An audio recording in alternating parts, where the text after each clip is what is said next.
Greetings, Internet faithful. This is some guy named Rob, and we are live. This is day 6 of the Apple a Day 30-day challenge. Welcome to the live stream. This is going to be a little bit experimental, so if things are rough around the edges, that's why. And if you're wondering why I'm a little quieter than I normally would be, not quite as animated vocally, it's because my son is sleeping in the room just adjacent to this one, and I'm trying to make sure that I do not wake him up. But that being said, we're going to do the show as normal. This show is going to be kind of a free-form sort of thing. It's not going to be anything super out of the ordinary. There are a couple of talking points that I just wanted to go over, followed by whatever's on anyone's mind for whoever shows up for this extravaganza. So I think we need to set a proper mood for this. So excuse me. Speaking of those rough edges.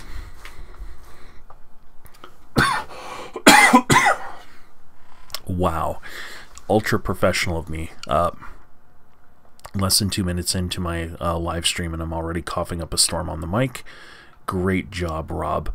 All right, let's set a mood here. And it seems my mood setting stuff has disappeared. That's amazing. Oh, let's see what happened. We've got a black screen. That's awesome. There's supposed to be a media file that's playing there, so hold on. Let me fix that. Everything was working through all the tests that I did yesterday, and right up until I started the stream, everything was working. I actually tested everything as of about 30 minutes ago. Everything was flawless, and now all of a sudden it doesn't want to work. So let's take a look at what's going on here.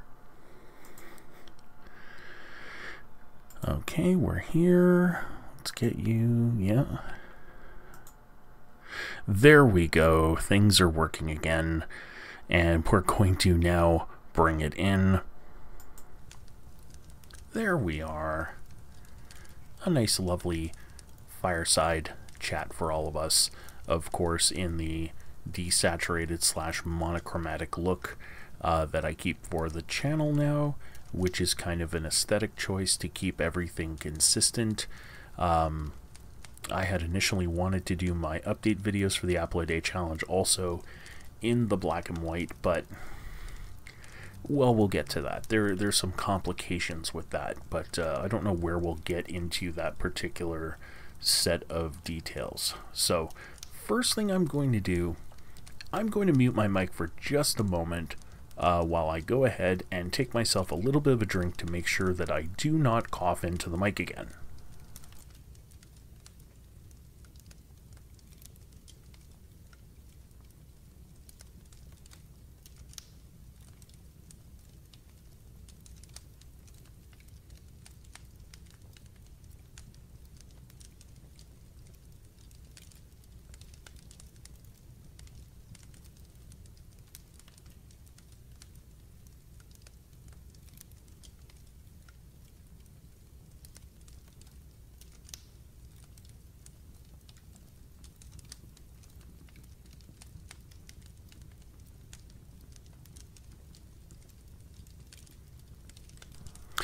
Okay, there we go. We are back. Sorry about that. That was a little bit odd. It's like everything was going absolutely amazing right up until the counter hit 0. Then I got a tickle in my throat, and the fireside chat didn't want to work. So great start to everything. This, by the way, has nothing to do with macOS. That's not a macOS thing. That's all on me. Now, speaking of macOS, I know probably people are going to want to see the desktop to make sure that I'm actually running macOS for the 30-day challenge and for this particular live stream. So let me show you what the desktop looks like right now. This, of course, is the macOS desktop. As you can see, I had Firefox open earlier, so here we go. And we've got the About This Mac. We'll bring this up. So we are running version 10.14.2 macOS Mojave. macOS seems to think that what I'm running is a Retina 5K 27-inch late 2015. Not bad, considering that this is nowhere near that. This is iNUC, as you can see. 16 gigs of RAM, 2.3 gigahertz Intel Core i3 processor. Blah blah blah blah blah, and we're running on right now two panels. You're currently seeing the 1080p display, which is a Lenovo display, and I have an HP display where I have all my backend stuff, so I can run this. Live stream. So we'll close that out here. Now, one of the things, well, let me bring up my notes.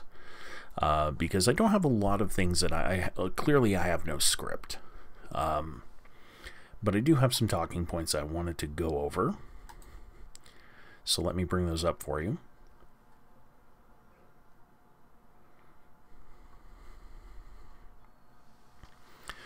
So really, the first thing that I put, now I put it on my Twitter feed. For those of you who follow me on Twitter, and for those of you who don't follow me anywhere, on the stream, just in the stream description, you're going to find all the places where you can follow me and whatnot, including liking, sharing, and subscribing the YouTube page. If all you do is watch, that's cool. Now, I put in the Twitter feed the details of the talking points that I wanted to address, such as the history that I have with Apple and macOS, an update on how things are going so far, and then, of course, Q&A. So, as far as the history of macOS goes, one of the biggest complaints that I would get from Mac users when I would talk about not liking macOS is the fact that I don't use it on a regular basis. I don't own a Mac, so really I don't have enough knowledge about the macOS system to really pass judgment on how I feel about it. And I find that to be a very flawed argument. One is, you can have an opinion on things without being an expert on it. Now, of course, one of the problems these days is people have opinions without knowing anything about a certain topic. And so how I get around that is I actually have a fairly extensive background with Mac OS. Now, not on a full-time basis, not having owned a Mac, but I've used Mac OS quite a bit, and for quite a lot longer than most people would expect. So, a little bit of background, and I promise to keep it brief because it's not especially interesting. But I think it's important when discussing the 30-day challenge is that I had a lot of friends growing up whose parents owned Mac computers, Apple IIs, things like that, because back then they, back in the day of the Apple II, before the 386 and 486 computers on the Intel Windows side of things, or what would become known as the Windows side of things, Mac was actually pretty good. Mac was definitely a better gaming platform for the most part. It had the GUI interface, the GUI. It had its Apple system was what they called it. They didn't call it Mac OS back then. They called it the system, and it worked reasonably well up to a certain point. And then PCs really kind of caught up and in many ways surpassed the Mac once Windows really started to get some traction and market share, obviously. And once Windows really took off, Mac kind of fell behind a lot. And I remember in the mid to late 90s, I had a couple of friends who, out of college, started a business. And they,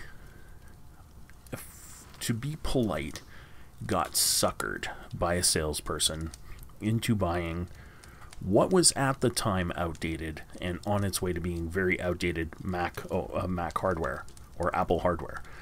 They were buying into Power Macs,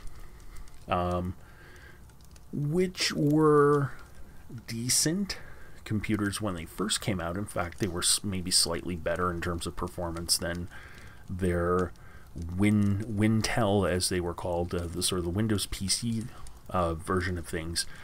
But as I said, PC very quickly caught up in terms of raw performance, as well as the software. The software side of things just really started to blow up in the 90s and into the 2000s, whereas Mac was a very insular system.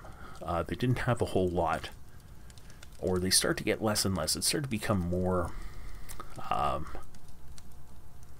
I'm searching for the right word, but they really didn't have a whole lot going for them.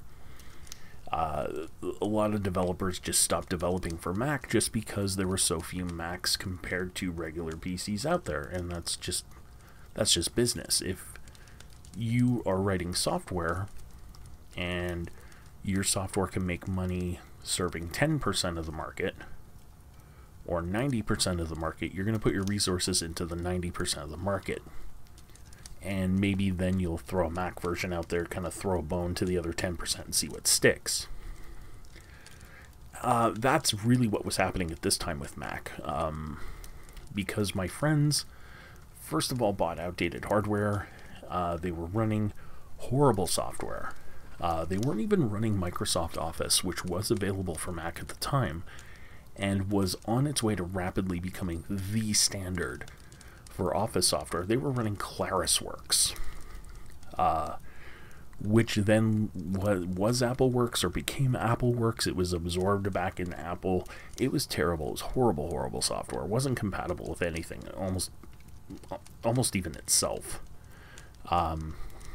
And so they were running slow hardware, bad software, and even worse was the Apple system that they were running, called System 7.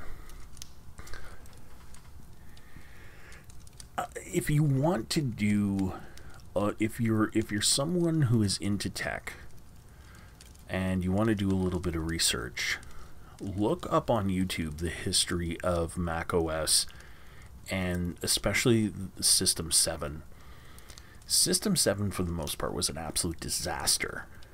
It was buggy as hell. Like, it was really buggy. You'd be working in a program, writing a document, and all of a sudden, you'd get an error up on screen saying that you would run out of memory. Like, just out of the blue, you'd run out of memory. You had no more RAM. It was gone. And the system would pretty much lock up. Like, if you didn't start closing stuff right away, or basically close down your program, restart your computer, it would lock. Your system would crash constantly. It was kind of a nightmare. This is what my friends were running.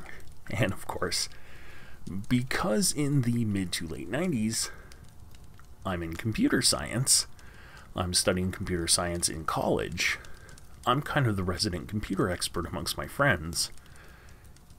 So I'm brought in to assist, and even though this is their business, I wasn't really getting paid at the time. I make a few bucks here and there, working for them, doing little freelance jobs, sort of like tuning and tweaking and doing what I can to kind of fix or recover documents once the system inevitably crashed and lost their work. So I got a lot of time using macOS. I also, through my dad, who was friends with a lot of artists at the time, a lot of them had Macs, and a lot of them were doing writing projects, or they were doing digital archiving of their photos and paintings, and so they needed someone to assist them with this type of software, because I was running pretty much the exact same side on the exact same stuff on the Windows side, so they needed help with that on the Mac side. So these were the types of things that I would be helping out with, and of course they were running, you know, this would be a little bit later, so they'd probably be into the first iMacs, the ones with sort of the pastel translucent plastic on them, and they'd be running like System 8 and System 9, which were, I don't know if they were up to System 9 yet, but definitely System 8 was one of the ones that I was using, in later versions of System 7, and they were horrible.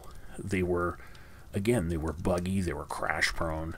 It was like running Windows ME or Windows Vista, for those of you who ran those and remember those nightmares of operating systems. You know, like the people who say, oh my god, oh my god, Windows 8 was the worst thing ever, Windows 10 is the worst thing ever. No, not even close. Yeah, Windows ME, definitely the worst Windows system ever. Windows Vista, definitely a good runner-up for second worst. Fairly close runner-up at that. And those were the ones that, compared to those are the ones I guess would compare them the best to macOS 7, with just how frustrating it was to use. So I learned to dislike macOS very, very much, very, very quickly, and that's kind of the history part of it. And once it moved over to Mac OS X, or OS 10 or what have you, I would help friends do their upgrades. I would help, you know, here and there, help people do whatever. And again, it was a slog to work with. Not that Microsoft products were the greatest upgrade at the time either, but they worked. Whereas with macOS, a lot of things didn't work. And losing files was very common, so, you know, again, doing freelance jobs here and there. And then, by and large, I just kind of ignored Mac for a while, because it just didn't appeal to me in any way. And I remember going with my dad, who insisted on getting himself a computer at one point, got somehow talked into the fact that he needed a Mac because it was easier to use, and he was not very computer savvy. He is was, I should say, the person that you would expect all of their VCR clocks in the house to be blinking 12 for 12 months of the year. That was my dad. So he was talked into the fact that he needed to get a Mac. So I went with him to an Apple store that used to be in this shitty little the shitty little strip mall about 2 minutes away from the Dorval Airport, now called Pierre Elliott Trudeau International Airport. And we walked in, and the sales guy really was, trying to, as all sales guys are going to do, upsell to the Power Mac Pro, and it was this gigantic beefy tower which weighed about 250 pounds, or at least it felt like it, and it looked beautiful. The design was very beautiful. But when the guy turned it on to demo it, it sounded like being on the tarmac at the airport across the highway, because the fans were super loud. It was incredibly noisy. The heat coming out of it was unreal. And when I was using it to kind of navigate through the system, it really didn't go all that fast. And the guy was talking about how it was the most powerful Mac that they had built to date. It was the biggest, the best, the brightest, the whatever. And I actually had a laptop at home. Now, keep in mind, I laptops back then were horribly expensive, and this laptop probably cost as much as this desktop tower. But the laptop was more powerful than, or at least snappier for regular use than this Mac tower was. Not to say anything about the desktop that I'd had when I was in college, that I'd bought for my computer science studies, which was by and large, like light years ahead of this in terms of speed. So if you want to talk about like relative speed, get yourself any laptop from about 10 years ago. Anything that can run Windows 10, let's say about 6 or 7 year old laptop. Compare anywhere between a 7 to 10 year old laptop to a brand new high end laptop from today. That was the performance gap. It was just startling. And this machine, fully kitted out, was like 10 grand. It was unreal. Anyway, to make a short story long, something I'm incredibly good at. That's kind of my older history of macOS, and the newer history is as I've worked in IT and expressed my opinions about how I dislike macOS from all my experiences over the years. Most of the comments are, yeah, well, it's changed. And I would, so what I would do is I would kind of go to like Best Buy, or when we used to have a place called Future Shop, which did a lot of business in computers. They had their own little Mac section, their little Apple section. I would go, and every now and then I'd kind of poke around on one of them, and really hadn't changed all that much. The performance still wasn't there. The prices were still outrageous. The bang for buck wasn't there. The machines are beautiful. They're very pretty. Apple makes very pretty hardware. But I didn't feel it was robust enough for my needs. So, yeah, that's how I kind of felt about that. And one of the things that people started getting into is, of course, once I started to get into photography back in 2014, 2015, when I was really taking photography seriously, everybody was insisting that I switch over to Mac. Mac is where all the creatives are. Mac is where everybody gets their work done, because they're just faster at doing media. They're faster at doing video. They're faster at doing whatever, because, of course, I was doing photography and I was starting up my YouTube channel again after a very long hiatus. And so I would have people show me, like, okay, well, what's so special about it? So they would, we would whip up something on their computer and we would render it out, and it would be in Adobe Premiere.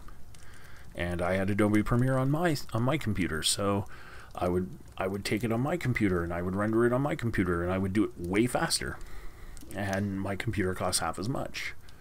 Now, granted, it wasn't as thin or as sleek or as pretty, or as the industrial design was nowhere near as nice, but it had it where it counted. And later on, what I came to learn through various channels, such as online tech channels, especially, you know, guys like Linus Tech Tips, who, let's face it, they're not Mac fans by any stretch of the imagination, but even other channels like Snazzy Labs. Quinn from Snazzy Labs is a Mac user and a Mac fan. He uses macOS pretty much exclusively, and even he thinks that Apple stuff isn't cutting it. And one of the things that I've learned is that they put in inferior cooling solutions. Again, I'm kind of like rambling tech here, but these are things that not only it's not just a matter of affecting my perception. Like, this is the nuts and bolts. You're not getting the value for the money, and that's always where I felt Mac has been. Value for money, not very good. Now, things are a little interesting, because for not too terribly high a sum of money, I was able to put together, mostly from parts I already had actually, I was able to put together, well, what you're seeing here, which is macOS running on basically what would normally be a Windows computer. And of course, you know, everything is working. We have our Finder, you know, which is sort of our file manager, and I can go into you know, applications and my documents, downloads, movies, etc. From where I do my renders. And of course, these are tests that I was doing earlier. You know, I have iMovie, QuickTime, you know, GarageBand, all of the, you know, the greatest hits of Apple, iTunes, and what have you.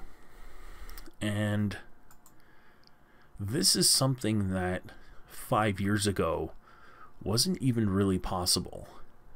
Now it is, because Mac is moving more toward the mainstream of parts and components, because obviously they're the cheaper ones to buy, which means that they make more profit off of them when they put them in their stuff. But it also means for PC enthusiasts, you can kind of put together a Mac, sort of a fake Mac, you know, a Hackintosh, for relatively little money. And so that's what I've done to do this 30-day challenge, and that's what I said about in my last video. If you want to make an apple pie, first you create the universe, because if I come into here and about this Mac, let's leave this out here, the top line. But if I wanted 16 gigs of RAM and I wanted a big SSD, it wouldn't matter what processor I had. A machine like this from Apple would cost an arm and a leg. You're looking at like $2,000 to $2,500 easy. It's insane. The prices are just insane. I could build this if I were to go on Newegg right now and order all the parts. I could build this for under $700, which is a huge, you know, a huge price reduction, and I still get all the performance. All of the Apple software works. I can fire up iMovie and it works.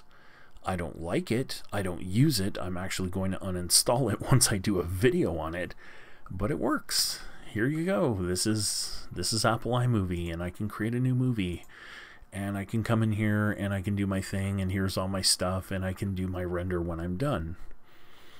I'm not going to, because I don't like it, so I'm going to quit it. But everything just works. The only thing actually on this iNEC that doesn't work is my wireless, and that's just from a technical limitation. There's a wireless chip for my Wi-Fi and Bluetooth. It's not supported by macOS under any circumstances. There's no hack to get around it. There's no software patch that I can install that'll make it work, but that's okay, because I plug it directly into my modem through the Ethernet jack, and works just fine. Like, as you could see before, when I come to displays, I'm able to run a dual display. And It's supporting a 1920 1080p monitor and a 1050p. This is a 16 by 10, which I really like for video editing and content consumption. This is for like all my renders and stuff, and also I like using this for the live stream because it fits well with the 16 by 9 aspect ratio of YouTube. But let's close that up. So yeah, that's my short story long of my Apple history and experience. As far as things going so far, well, you got to see my, well, 2 videos that were produced exclusively on this machine. The first one being the introduction to the Apple a Day Challenge. The next one being my Day 4 update, and now you're seeing my live stream. Live streaming is a bit weird. I'll get into that a little bit later if anyone's interested, but yeah, it's I'm guessing everything's coming through okay, because from what I'm seeing on the dashboard, it looks like everything is coming through crystal clear. It looks like all my transitions are smooth. I don't know how my audio is. Hopefully my audio is coming through properly. I see that we have a couple of viewers. Hello, viewers. But let me take a look here. I did a test earlier when the countdown was going on, and everything seemed to be okay from an audio perspective in terms of the volume.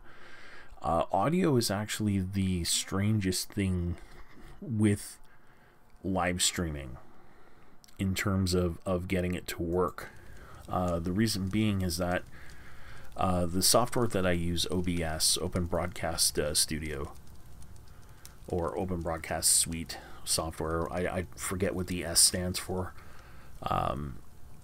but in Windows it has a couple of it has its own little sort of mixer, and you can set a level for your microphone, for example. So I can do that here. I can make my microphone quieter. So now my microphone is quieter. Okay, now you should be able to hear me again, but it's still pretty faint. And now you can hear me some more, and now it's all the way back to where it was, and actually I gotta boost it again because my microphone's a little bit quiet. There we go. So I should be back to the level that I was at before. But there's nothing for the desktop. Like, there's no desktop setting. There's nothing to say, hey, here's your desktop audio. So I had to install a special plugin, and I had to configure it. And now when I play media, it's by default 100% volume.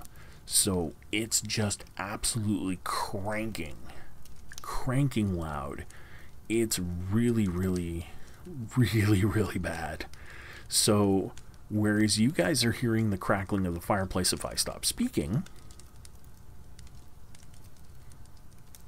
if I had my headphones fully on my head right now, so they were fully covering my ears, the roar of that fire would be deafening, and I would have a hard time, like, it would be almost as loud as my voice is in my headphones.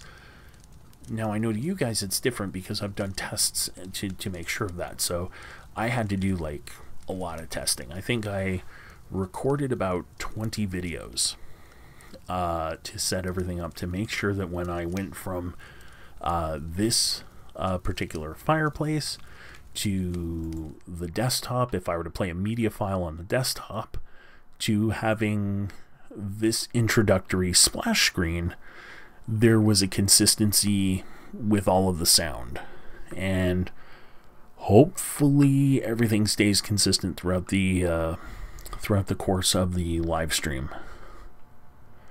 No one has told me in any of the comments yet that the audio is terrible, so I'm going to assume that things are working. Okay, hold on, let me see here. There we go. So yeah, and that you know, that's part of it, or a good chunk of it, really. Other than that, not a whole heck of a lot to say. Things are progressing. I'm getting used to the software. One of the positives I will say that's come out of it is I'm really liking DaVinci Resolve, which is the video editor that I've been using. This here, DaVinci Resolve, which is absolutely free from Blackmagic Design, has saved my ass for this project, because otherwise doing the videos would have made me want to shoot myself in the head.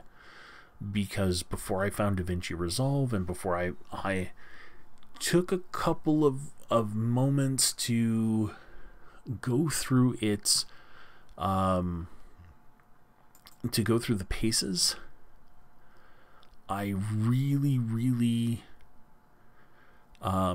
didn't have anything that I thought would be able to take the place of Sony Vegas. Well, okay, it's not Sony anymore. It's a company called Magix. But I didn't think that there'd be anything that would replace Vegas, which was my main editor of choice for many years. I stopped using Premiere Pro, I would say, probably about... It's been almost 10 years since I've used Premiere Pro on a regular basis. I found it to be way too much for my needs, but at the same time not good enough to do what I wanted to do. It couldn't do a simple video. Maybe it would be great if I was doing a Hollywood big budget thing, but it just wasn't cutting it for what I was doing on YouTube.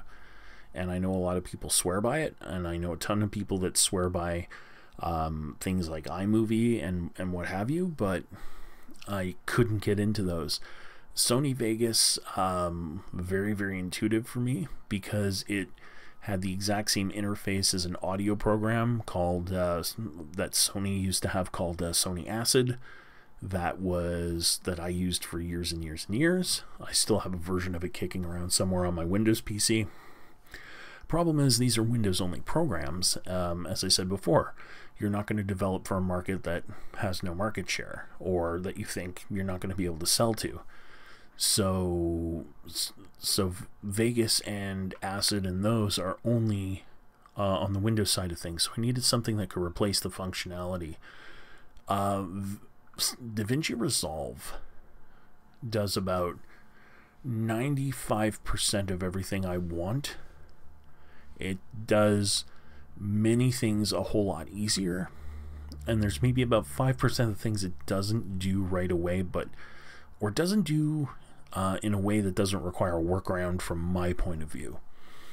So I can get what I need to get done, and the render times on this to get videos encoded and ready for upload is insane. It's insanely fast. It's amazing. Other things, well, I've used QuickTime for playback, media playback, but I tend to use VLC Media Player, as you can see here. Audacity, which is what I usually use for my voiceover stuff when I'm recording a video. Apparently the voice recording utility in DaVinci Resolve is very good. I'm going to give that a try. I'm just going to take a little sip here, because I'm getting a little tickle. I don't want to start coughing in your ears again.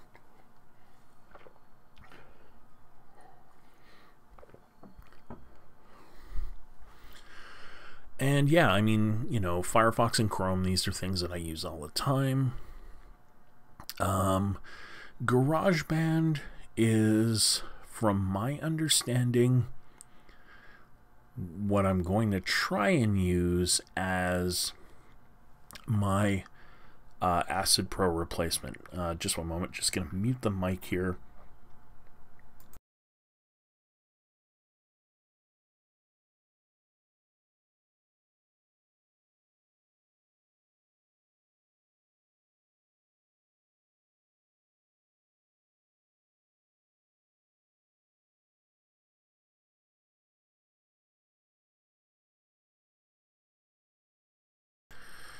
There we go.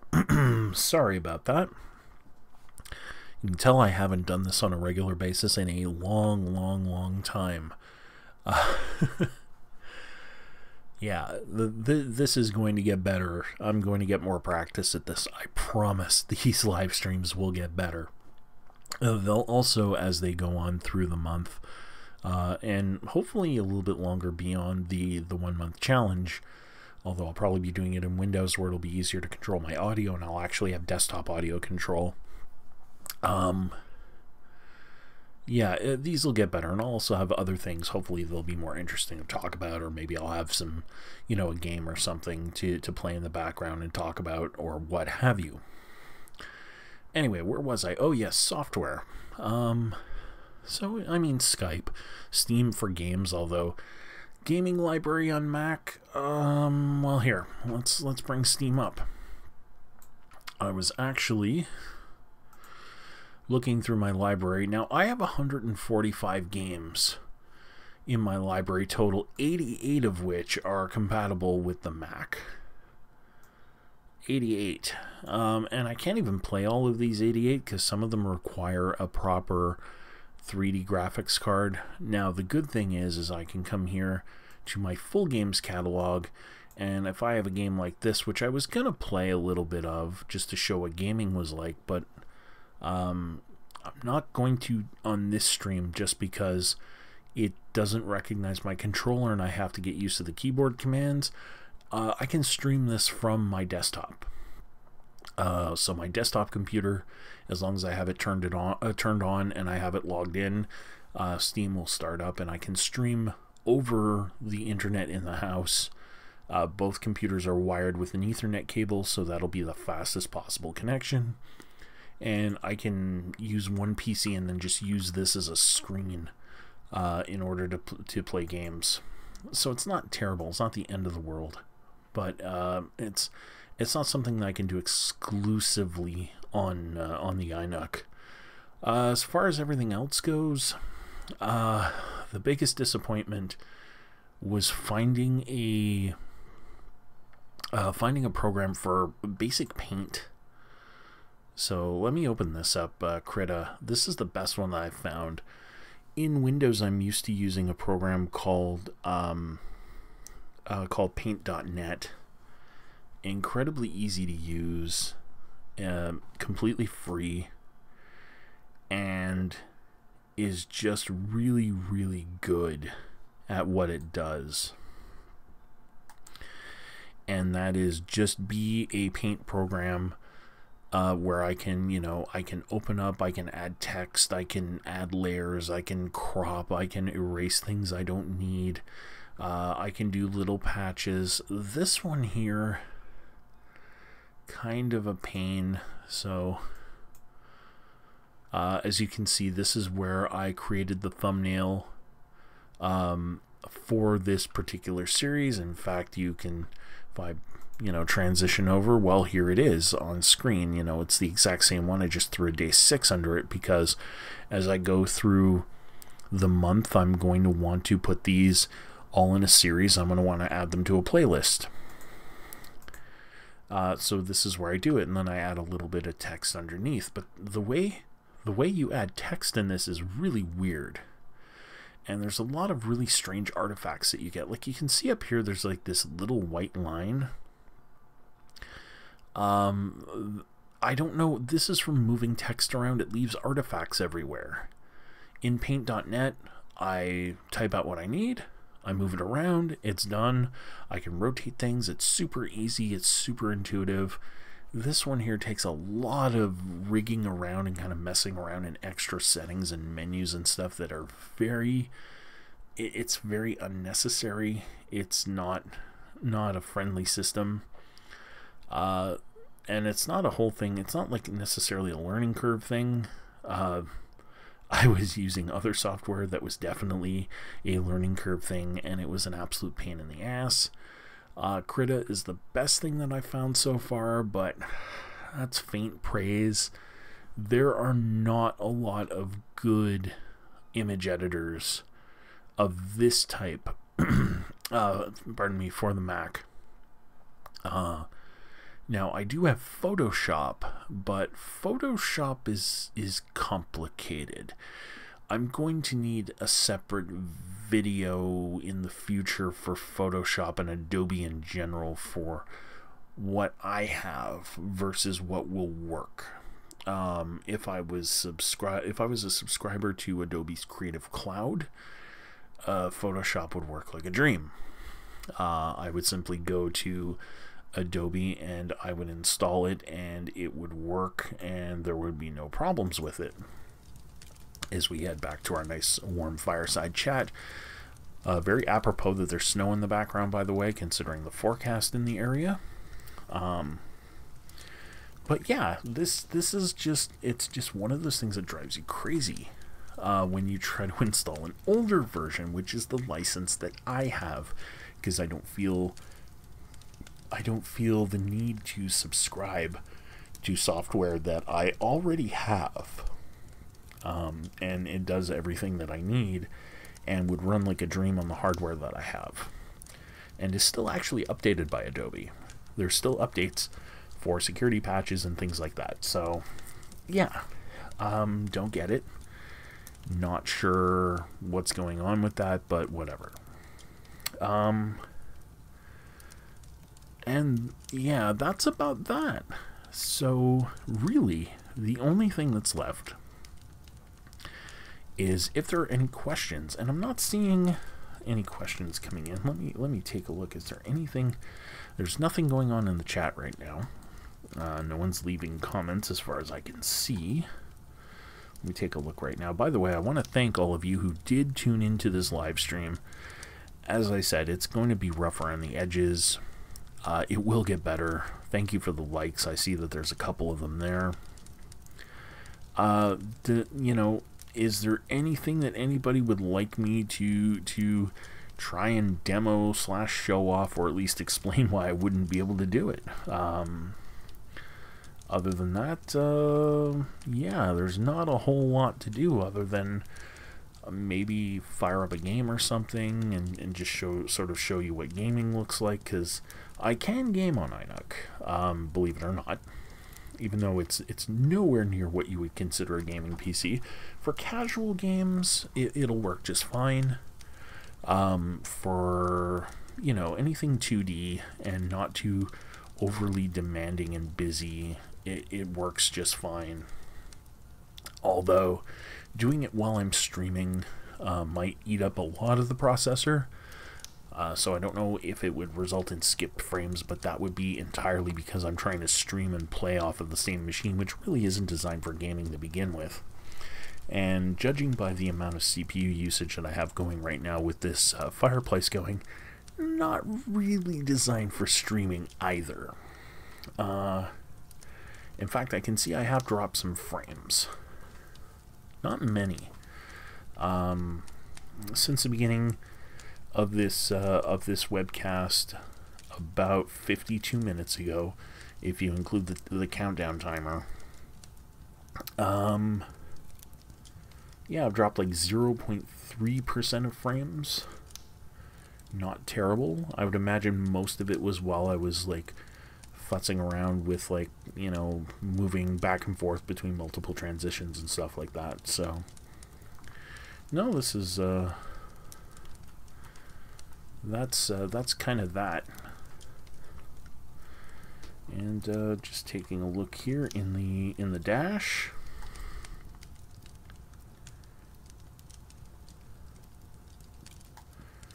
Not seeing a whole lot of movement. In fact, I'm not really seeing a whole lot of viewers right now.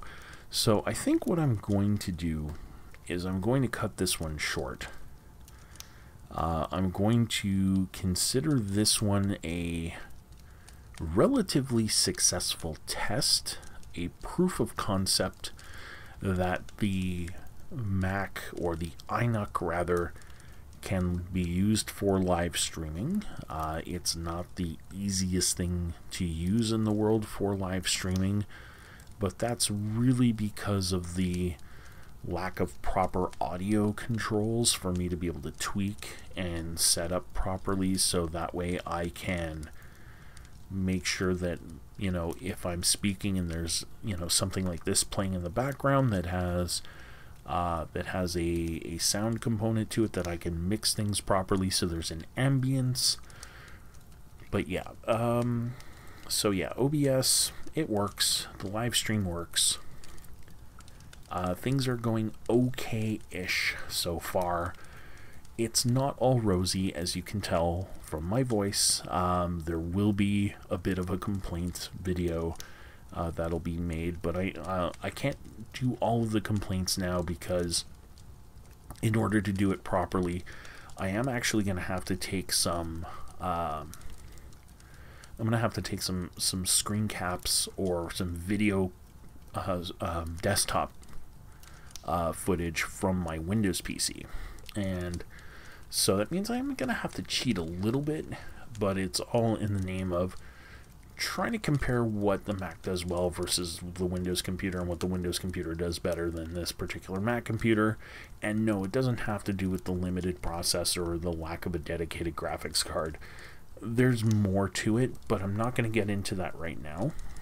So maybe we'll get into that in the next video, or it'll definitely come up later down the road.